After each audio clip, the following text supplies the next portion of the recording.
is Hidden Killers Live with Tony Bruschi, Stacey Cole, and Todd Michaels. This case just keeps getting weirder and darker and more twisted, and we're going to take a look at the legal end of it, however that may or may not play out. Of course, the death of 18-year-old Anna Kepner is what we're talking about. It's one of the most complicated cases, I think, of the year so far, not because investigators don't know where to look, but because the only people inside that cabin were members of the same blended family. We have Anna found concealed under a bed, a 16-year-old step-sibling publicly identified as a suspect, a stepmother invoking the Fifth Amendment, conflicting accounts inside the family, custody filings referencing potential criminal charges, a family in total collapse, and now this. And his grandmother says the 16-year-old doesn't remember what happened and was an emotional wreck. That opens an entirely different set of legal possibilities. So today, I want to go through every realistic path that this case could take, not assuming a trial, not assuming charges, not assuming intent, but breaking down what the law actually allows in situations like this. Bob Motta, defense attorney, host of the podcast Defense Diaries, is with us to do just that. Bob, in a situation where an 18-year-old is found concealed and the only other person within close proximity is the 16-year-old step-sibling, what are all the broad legal scenario investigators are weighing right now? Well, since they're essentially getting stonewalled from at least portions of the family, that makes it tougher. Yeah. You've got grandma coming in with her. I mean, how does grandma know that he doesn't remember shit? Right. You know, I mean, like that's the first thing. But stripping away the problems that investigators are going to have getting information from inside those cabins. Okay, like from the family, they're going to really have to kind of try to piece it together in terms of video from the cruise ship, which I'm sure they're very actively compiling. If they haven't got it all already, they're going to have to follow the best they can where Anna was.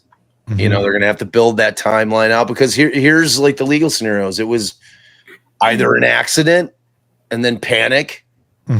You know, like something happens, like they seem kind of old to be roughhousing to the point where, you know, like somebody falls, hits her head. Oh my God, I didn't mean to, you know, have her hit her head. She's bleeding out. What the fuck should I do? You know, you've got the potential for a medical emergency that was mishandled.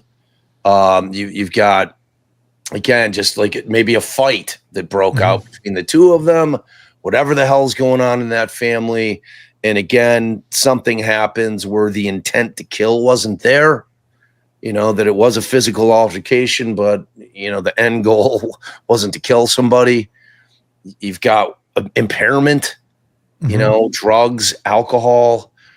You've got the issue of trying to get the kid evaluated, like to see if this trauma-induced memory loss thing is like real. You know, there's obviously the possibility of intentional harm, you know, and then probably the least likely, unless it's same cruise ship that Amy Bradley was on, and you got the dude, the dancer. Is he still dancing all these years later? Yeah.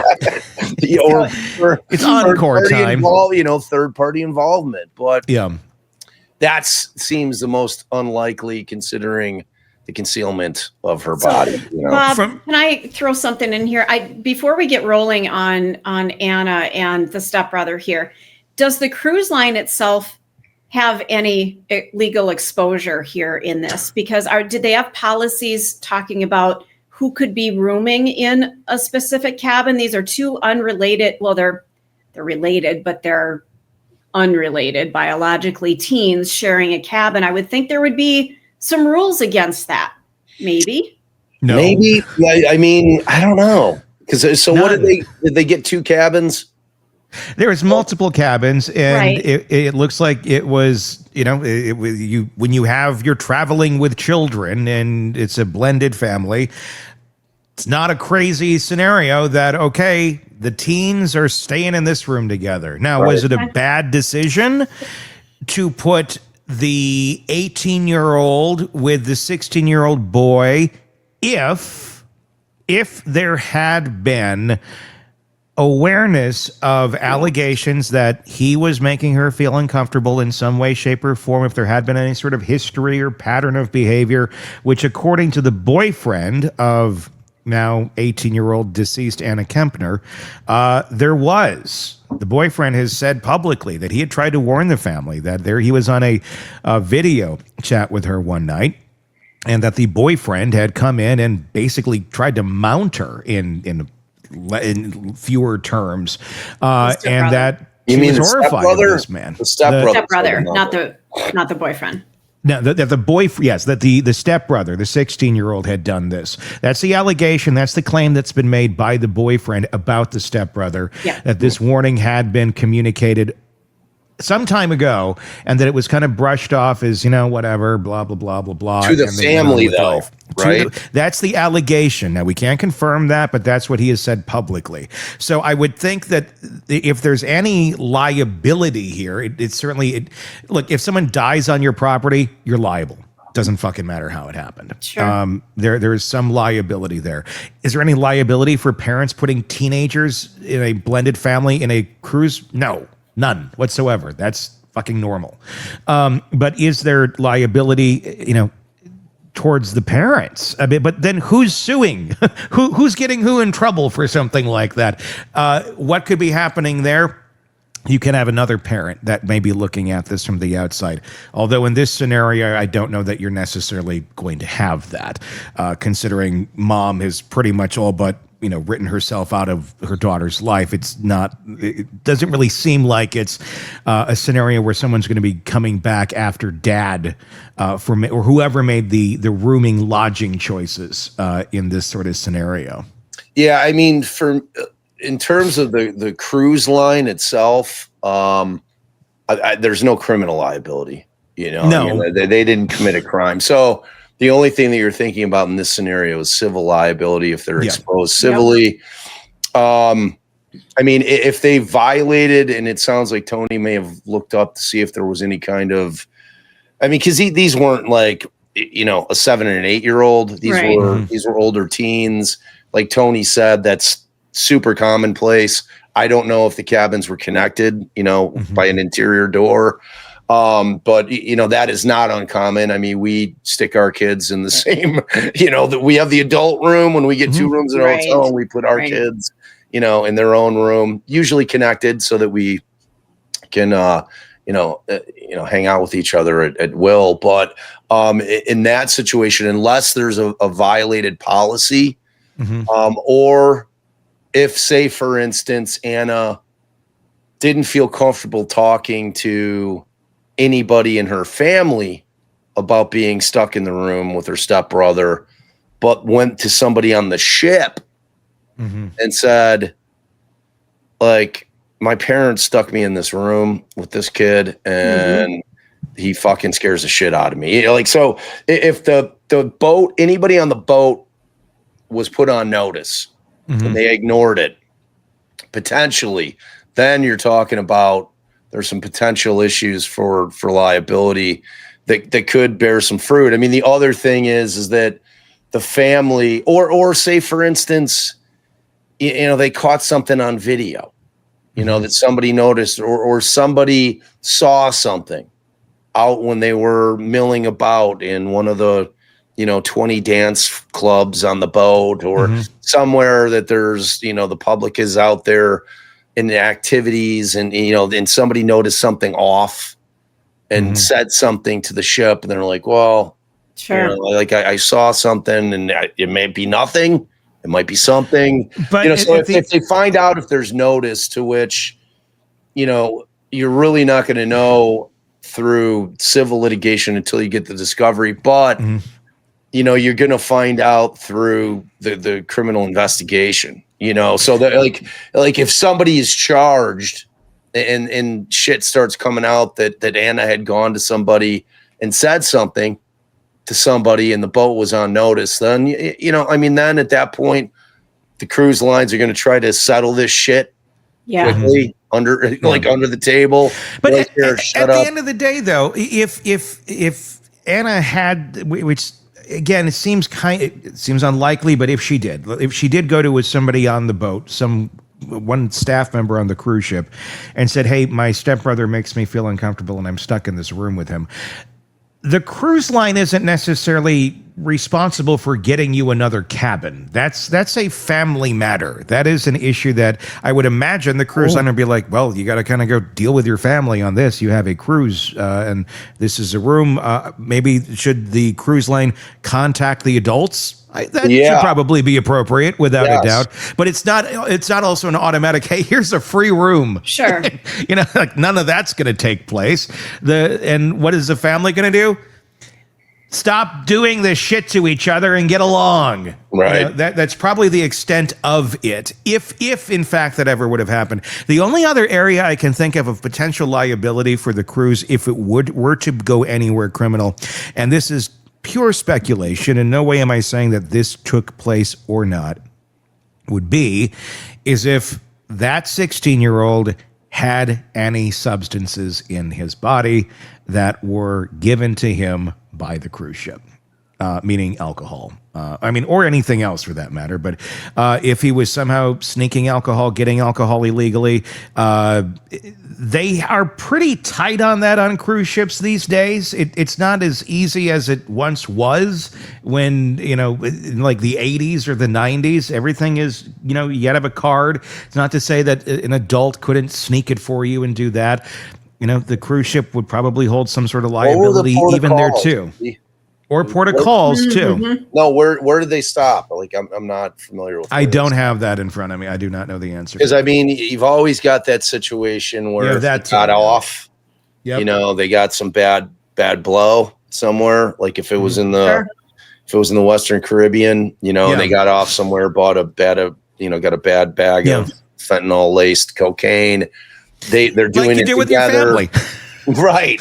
But it's theoretically it could have been the kids, the two teens, out there, not with the family. They're out on it. Who knows, man? There's obviously the toxicology and the autopsy. Do we even know what the cause of death was at this point? We do now, and it is asphyxiation by the chokehold type thing.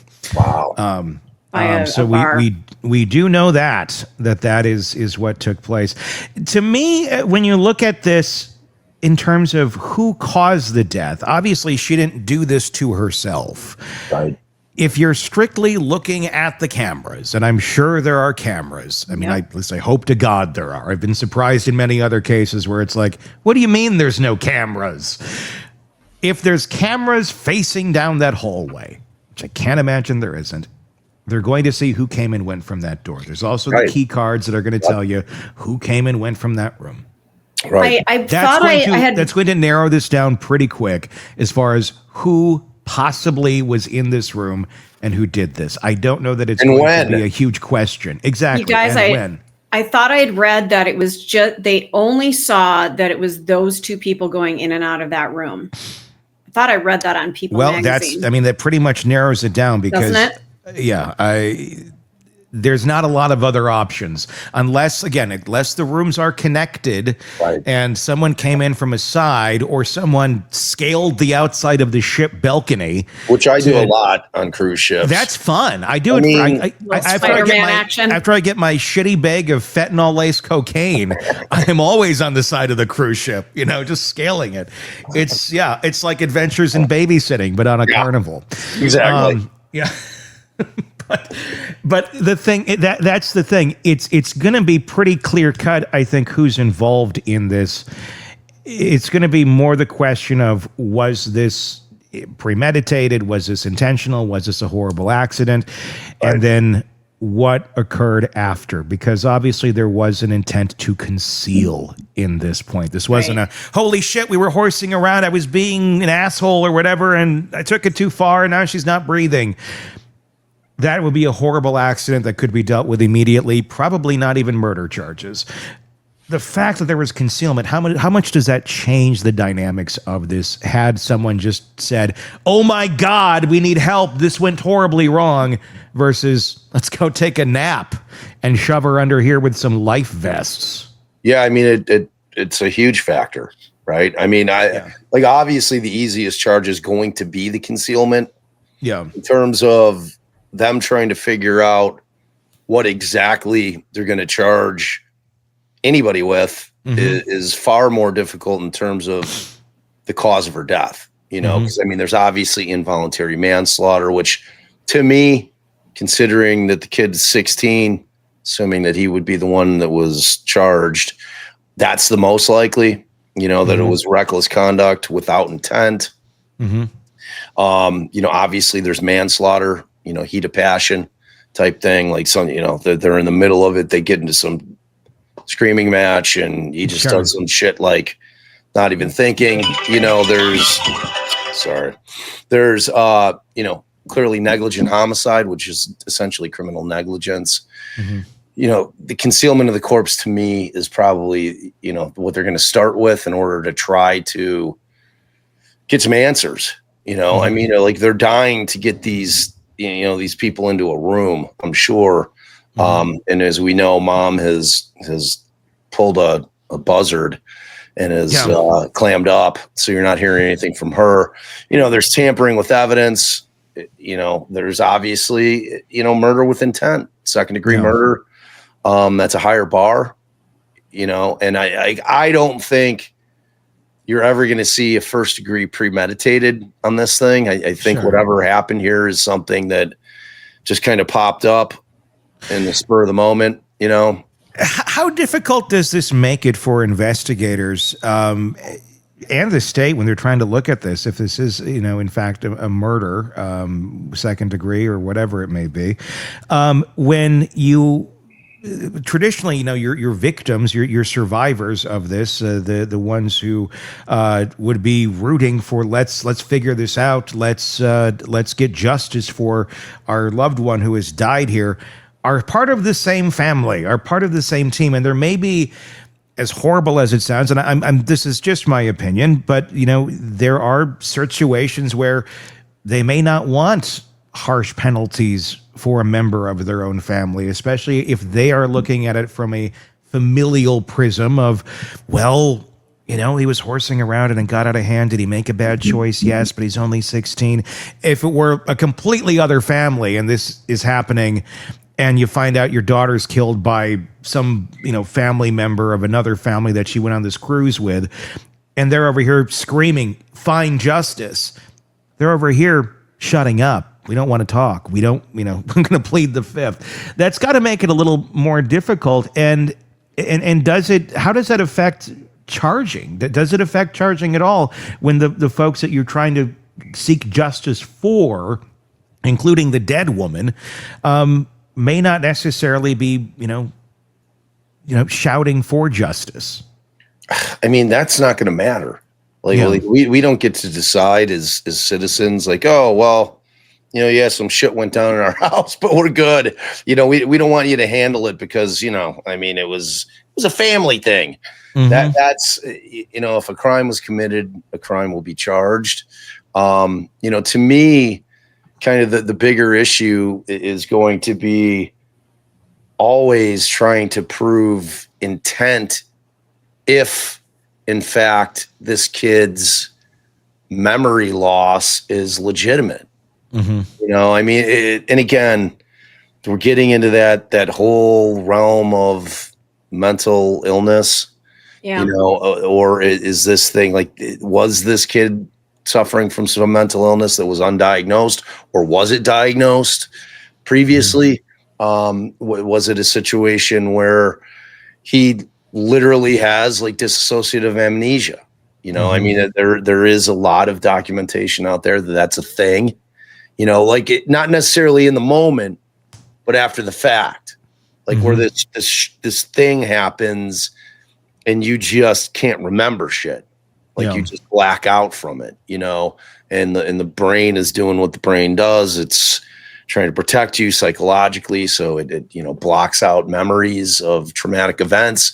I mean, if that kind of shit is real, it makes it really, really challenging for any prosecutor looking at this to say, okay, I don't even know which way to go with this, because I don't know what we're going to be able to prove in terms of the intent side of it. That's part of my argument is basically, if he's got the amnesia, he's not saying anything, and you don't have basically supporting evidence. You don't have a family that's going to step up to the plate. Even if there is evidence, and I'm not saying this is what's happening, I'm just throwing it out there as a scenario. A family that may be stepping up and saying, oh yeah, there's a patterned history here of him being violent or having some sort of issue with her or being aggressive or having an attraction or whatever the hell it may be.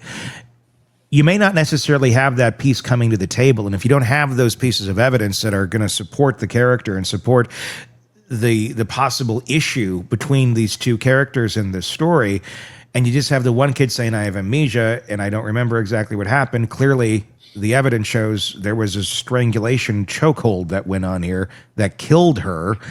Where do you go with it? Yeah.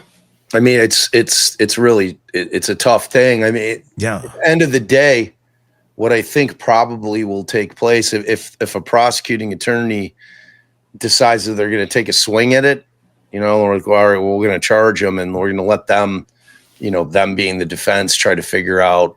We're going to say he intentionally killed her based on the facts and the evidence that we discovered.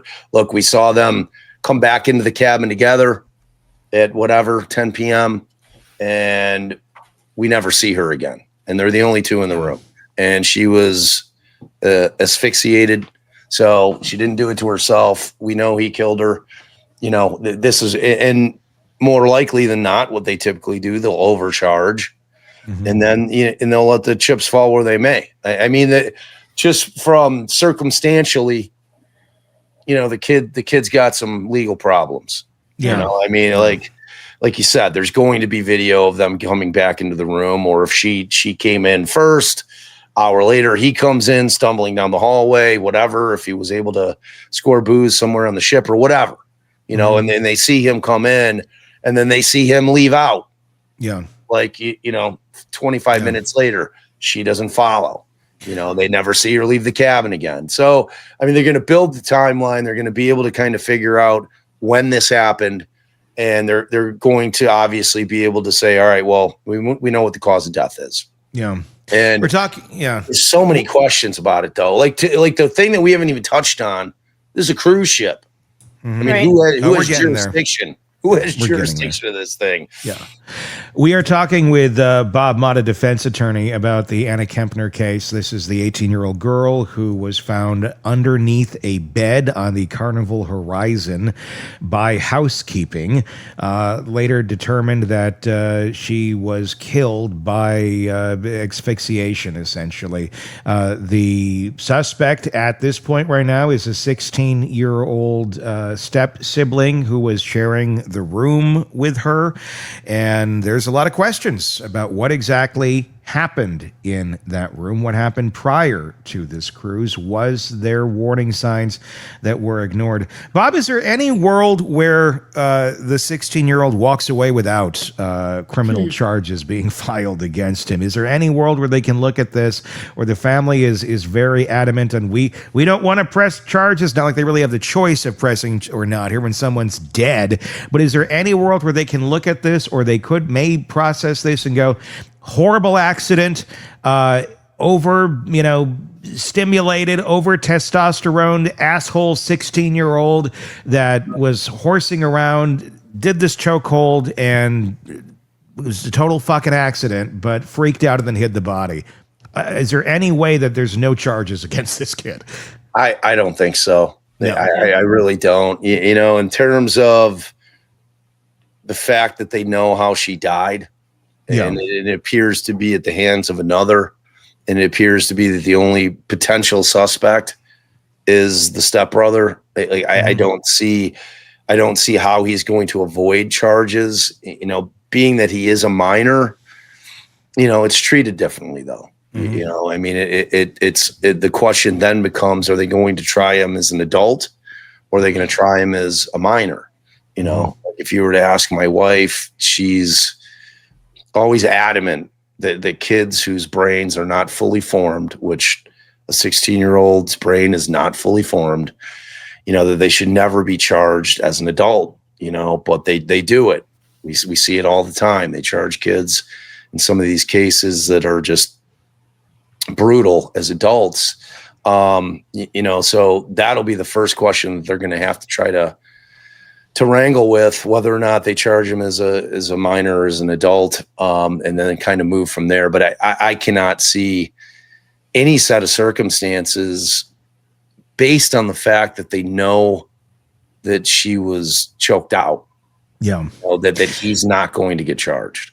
Reports are that he was an emotional wreck once they discovered the body. Yeah, no shit. Yeah, right. Well, I mean, you could have a very stoic, you know, he could have been in the buffet line, you know, for more tacos or something, and like, hey, we found a body in your room. It's your step sibling. Okay, great. Do they have the green salsa though? You know, I mean, you could have that. So the fact that you do have someone that is showing remorse and isn't co-burgering it. Right. That's a good thing. I mean, it's not a good thing, but it shows Empathy. You know, empathy. It shows recognition that something horrible took place, or just complete delusion that he thought that somehow nobody was going to figure this shit out. True. Yeah, that's true too. Boat. And he's like, oh, you know, I don't know. What are the tears for? Yeah. Yeah. I mean, like, to me, clearly this was an interior cabin. Like, I'm assuming this was an interior cabin because I have a sneaking suspicion that the body might have gone off the side. That's right.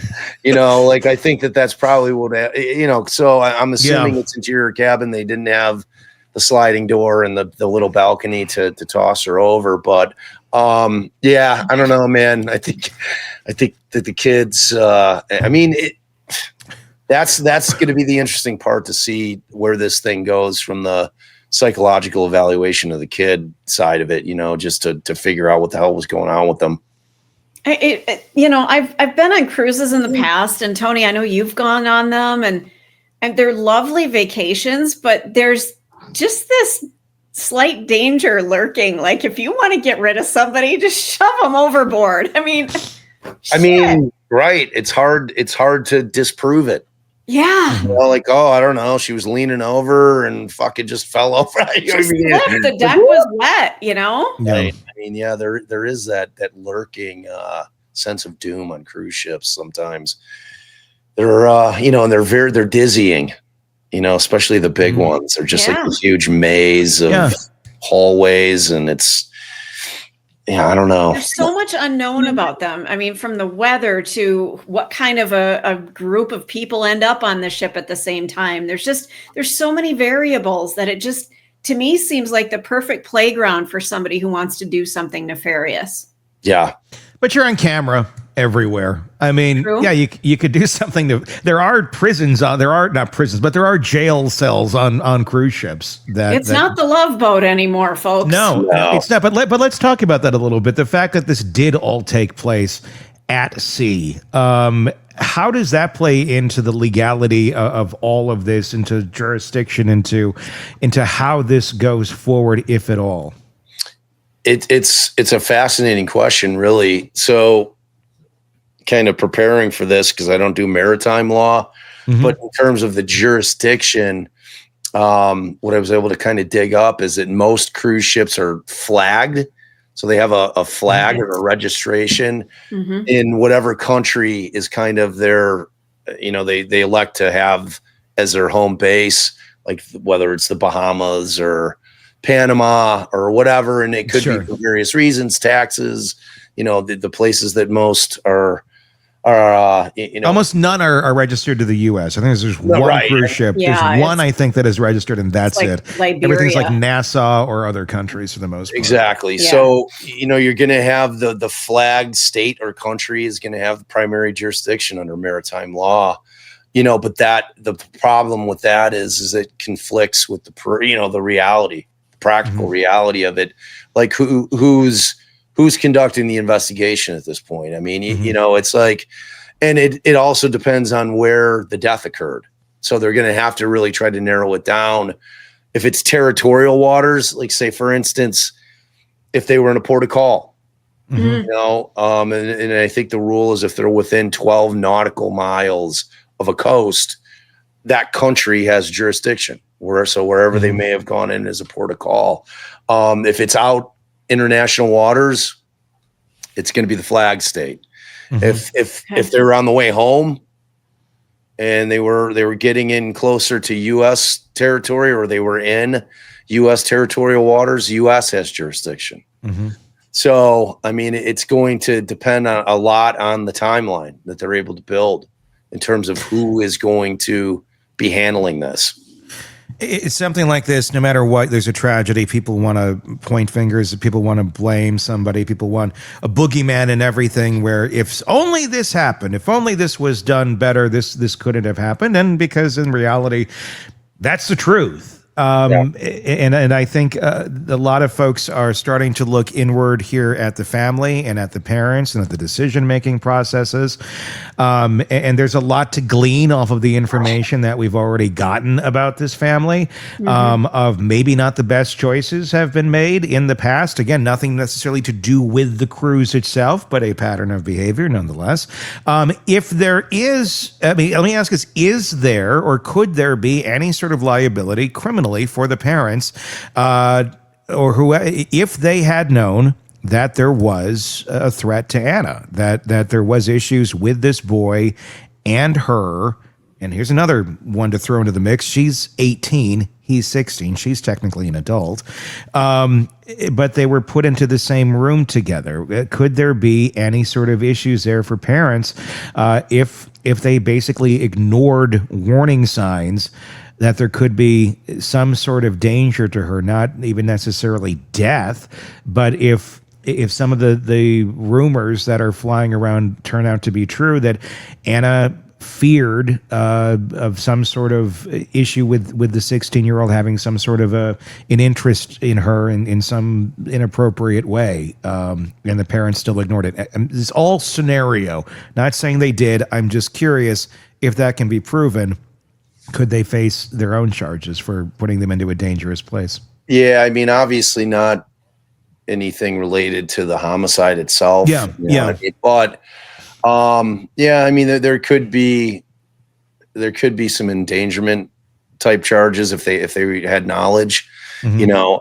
But foreseeability is always going to be the issue with that. You know, was it reasonably foreseeable for them to know that something like that would happen? I think the more likely scenario will be, because I'm assuming that the family is like, where the fuck is Anna to him? Yeah. You know, right. Like I don't know what the time frame was, like the gap in time, like from the point where, you know, basically the evening to the morning. When the morning she's not showing up to anything. Okay. And then housekeeping gets in there and the cleaning crew gets it, checks it in the morning, basically. I mean, so the kid was, you know, too fucking stupid to even put I'm good, don't clean my cabin shit on his. Right. And I'm actually quite encouraged that the cleaning crew looked under the bed. Yeah. Rock on. For sure. I mean, maybe it was one of the, maybe don't be too excited, because it could have been like a leg hanging out or a pull-out couch type situation. Okay. And they were just putting the couch back in. You know, so I can't really see what they would go after the parents for in terms of do they, because she's 18 as well. Right. So she's technically an adult. She's still in high school. So there's a differential there. Yes, 18, but when you're still in school, there are certain things where yes, they are an adult, but still kind of technically a minor, depending on whatever it is we're actually talking about in terms of responsibility for the parents. I have no idea how that plays out here. Yeah, I don't either. It's going to be. There's so many factors involved in terms of how this thing went down, you know, and until they are able to really kind of, and again, who was the cruise line? Do we know? Carnival. All right. So if it's a U.S. cruise line, I mean, I think that the feds will be able to investigate it. Yeah. The FBI's on it. The FBI. Yeah. So the feds are going to be in there because it's U.S. citizens. And then once they decide where they're going to prosecute it, they under maritime statutes are going to be able to do it theoretically in a U.S. court. So as long as it's a U.S. cruise line, and Carnival certainly is that, I think that they'll take precedent over whoever the flag state is, I think. So, because if the feds are looking at it, then, but in terms of what they're going to do with it, I mean, you can feel secure in the fact that the feds are going to be investigating it way more thoroughly than, say, like the Bahamian police would have. Sure. Or the Panamanian police, what I'm saying, or whatever flag country would have been conducting the investigation. Because it's like, when you think about that Amy Bradley case, which was so weird, that investigation was awful. I mean, in the very different time though, too. I mean, that almost 3 decades ago. Yeah, definitely. But, I don't know how much maritime law has changed in all those years in terms of, because jurisdiction's everything, really. So in terms of whether or not they're going to be able to, again, charge those parents with anything, I can't think of anything other than if they became aware that something had happened. And I mean, because it seems that a conversation took place. Because I like the way that it goes down. So the cleaning crew cleans the cabin, they find her. Like, at what point does grandma have this conversation with the kid? Well, what happens, let me clear that up for you. So the grandparents are on the cruise. I just did an interview the other day. They were talking about that they had said to the family, this is what they're claiming, that, hey, all the kids, everything seems to be, okay together. But if anybody needs to, any, issues, you can always come to our room. There's, we'll figure any problems out. They're sitting there in the morning, and then they hear the call over the loudspeaker that there's a medical emergency in room, whatever the room number is. They know that room number. It's that room number. It's their grandkids' room number. And they're like, what the hell? They end up finding out what happened. The grandmother says that she was there for part of the time when some of the initial questioning was going on, and this is where she had gleaned that he had said he doesn't remember anything about that moment in time, and it's also where she gleaned that he was basically an emotional wreck. So she physically saw those things and audibly heard those things take place before or during that process of once they got back onto land or whatever that was going on while the initial questioning was going on. And trying to figure out what is that a biological grandparent to the boy? I believe to her. I could be to Anna. I could be incorrect, but it's again, we need the whiteboard to figure out who's really. Yeah, I mean, because all those things matter. Yes. Sure. Right? Yeah. Like, so it would seem to me, I believe it was Anna's. So the victims, which is strange that, like, how long had this family been blended? Like, how long were the parents married? This was his third marriage, and it wasn't super long. I believe it's been in the last few years, if I'm correct on that. There was a previous marriage, which had been to the allegations floating around her that these are the allegations, was that it was the previous babysitter. There had been a dismissed claim that had been brought by second wife's mother when she was a minor. I can't say that. We don't know that it was the second wife's, but it was the mother of the second wife. We don't know who the claim was about earlier on. We're assuming that it probably was the second wife of some sort of unlawful thing going on between dad and the 15-year-old. But then once she turns 18, they get married. Now, if that is the exact same person that the dropped allegations or things are about, we don't know, but it's the same family. It's the same mother. It's the same last name. It's the same whoever the person who's had turned 18 years old came from the same house where those allegations had been flowing that were dismissed early on. So that's another part of the dynamic is growing up. Mom is gone. Mom turns into a drug addict. Mom flees to Oklahoma with her boyfriend when Anna is 4. Dad then essentially marries, from what we're understanding here, allegedly, the 18-year-old who might have been the previous babysitter. And then she's mom for many years. They eventually get divorced after, I believe, more than 10 years, and 2 more kids come into the world. And then this is the new wife that is on the cruise with her own children, as well as the kids from the second marriage in Anna. This is the worst version of the Brady Bunch I've ever heard in my life. So, this is an episode of Springer. All right, wait a second. It is definitely an episode of Springer. So who's the mother to the kid, the stepson? Is it the new wife or is it the second wife? Yes, it's the new wife. Okay. So that's one of her kids. So that's why she's clamming up. Yes. Okay. Yeah. And then obviously there's a custody battle going on there with her ex.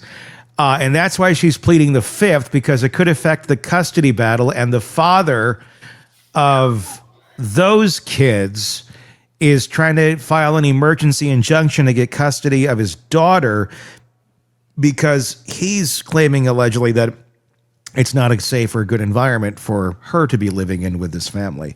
And I would say that's a pretty strong argument. I mean, it got all accurate after this cruise. A little bit. Yeah. Oh my God. Well, it sounds like there's some back pay too with child support and all kinds of other crap going on behind the scenes. You know, just a little icing on the cake. Yeah, man, what a mess. It's a really strange. It's a really simple case with a lot of crazy family dynamics. Yeah. Because at the end of the day, you have a camera, you have key cards, you can determine who was in and out of this room, and there's only one answer to then what happened, to who did what to who. Yeah. That's pretty straightforward. I mean, but then you look at the chaos surrounding all this, and then that's what makes you go, oh, that's why this happened. The collective chaos of a family unit that is enthralled in this type of life, where it's just Band-Aid after Band-Aid and bad decision after bad decision. And good times, bad times. I mean, every family is different. Every family has their levels of chaos to them. This one's happened to have a lot of it, it seems. Yeah. And at the end of the day, it makes you really feel bad for Anna and, you know, the life that she was growing up around and what she saw as being normal.